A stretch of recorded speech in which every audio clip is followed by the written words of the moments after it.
Bismillahirrahmanirrahim. Assalamualaikum warahmatullahi wabarakatuh. Salam Pancasila.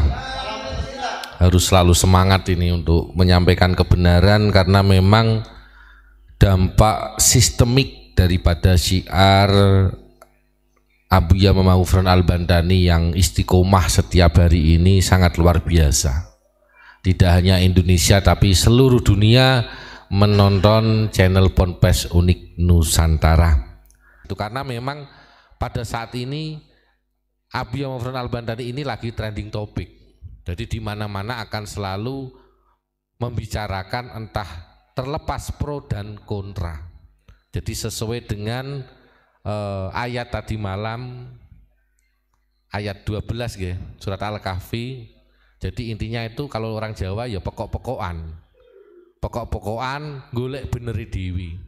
Yang A merasa benar, yang B juga merasa benar. Makanya Abuya Muhammad Ghufran Al-Bandani sampai usul dan munajat kepada Allah untuk biar Allah ini membuktikan mana yang hak, mana yang batil.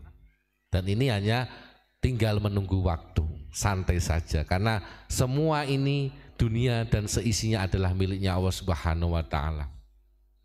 Karena memang ketika semuanya dibuka oleh Abuya Muhammad Ghufran Al-Bandani, termasuk kitab-kitab, banyak yang kepanasan, banyak yang oleng, termasuk pengikut-pengikut daripada Habib Yahudi ini banyak yang oleng.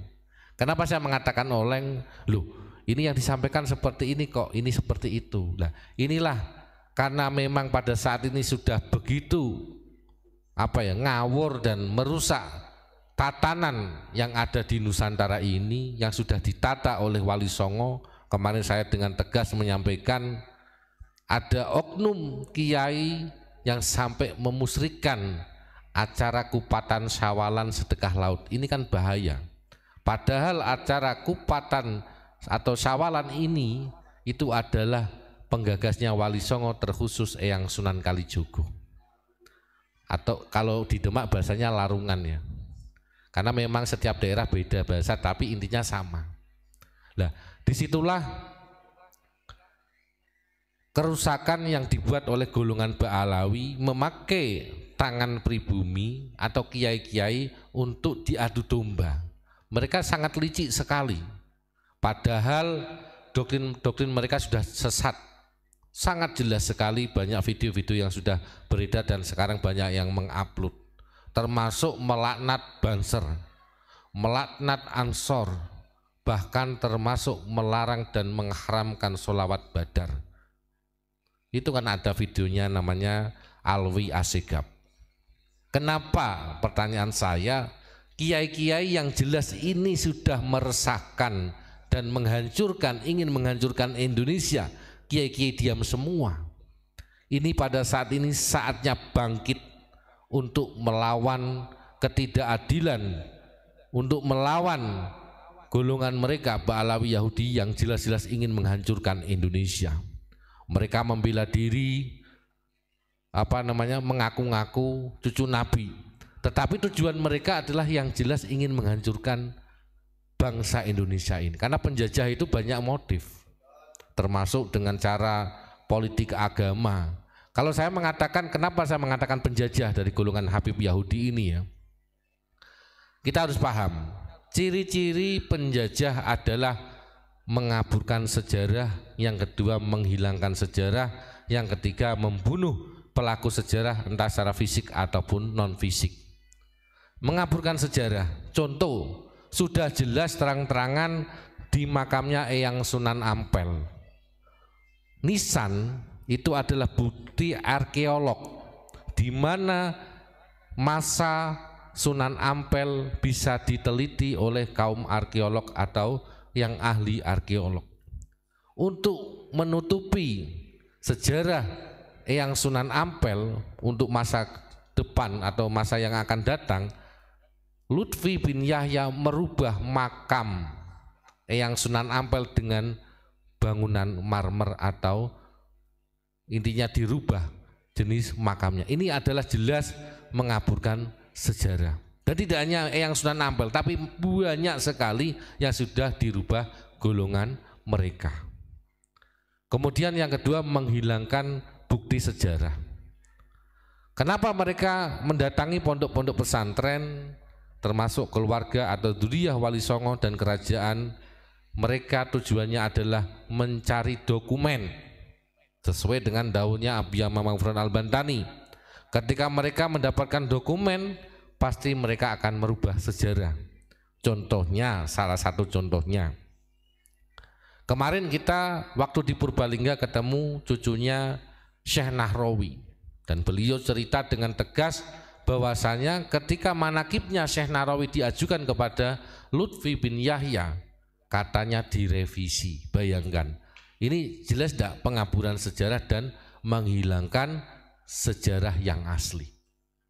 Ini tentang thariqah ya, tentang sejarah kerajaan, dan semua mereka mengakui karena apa? Jelas-jelas ingin menguasai bangsa Indonesia, jelas-jelas ingin menghancurkan bangsa Indonesia.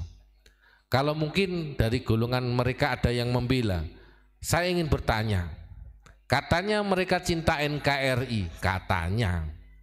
Ketika ada golongan Habib Yahudi yang lain mengajak demo, kenapa tidak ada teguran, entah secara langsung atau lewat media?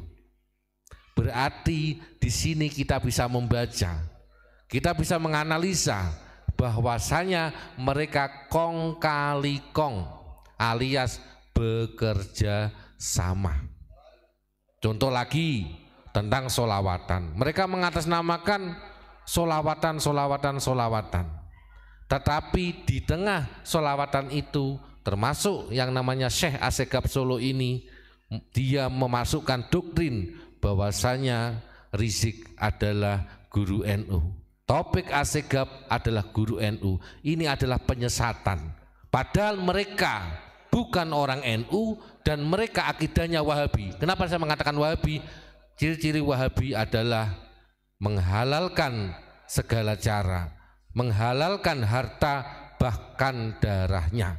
Itu sudah tertulis jelas di kitab Tafsir Shawi. Coba para kiai yang punya kitab Tafsir Shawi dibuka lagi. Kalau tentang penjelasan ini tidak ada, berarti kitab tafsirnya sudah dirubah oleh Wahabi. Ini penyesatan yang sangat bahaya sekali untuk bangsa Indonesia, karena masyarakat pada saat ini kita harus bisa mempelajari dan meneliti kenapa sampai kisah seperti ini. Abiya Mamang Fron Al-Bantani sudah menyampaikan hampir setiap hari kepada kita semua, berawal dari kitab yang dirubah oleh Wahabi. Kenapa sampai bisa bocor ke Indonesia? Tugas PBNU di mana? NU kita harus bisa introspeksi diri. NU bukan milik struktural, tapi NU adalah milik kita bersama. NU bukan milik Habib, karena Habib punya Robitoh Alawiyah. Yang jelas Habib masuk ke tubuh struktural NU tujuannya adalah melemahkan daripada organisasi NU. Jelas pada sini sudah terbukti kiai dengan kiai diadu domba oleh golongan Habib Yahudi. Sejak kapan kiai dengan kiai sampai bertengkar, ribut? Sejak adanya Habib Yahudi masuk di struktural PBNU. Ini jelas bahaya sekali. Mulai saat ini kita sebagai warga Nahdliyin mempunyai saran yang tegas kepada pengurus PBNU, harus dipecat semua Habib Yahudi mulai dari ranting MBC, PCNU, PWNU dan PBNU, karena ini sudah sangat membahayakan bagi bangsa Indonesia. Mungkin sementara itu dulu, terima kasih. Wabillahi taufiq wal hidayah. Wassalamualaikum warahmatullahi wabarakatuh. Salam Pancasila.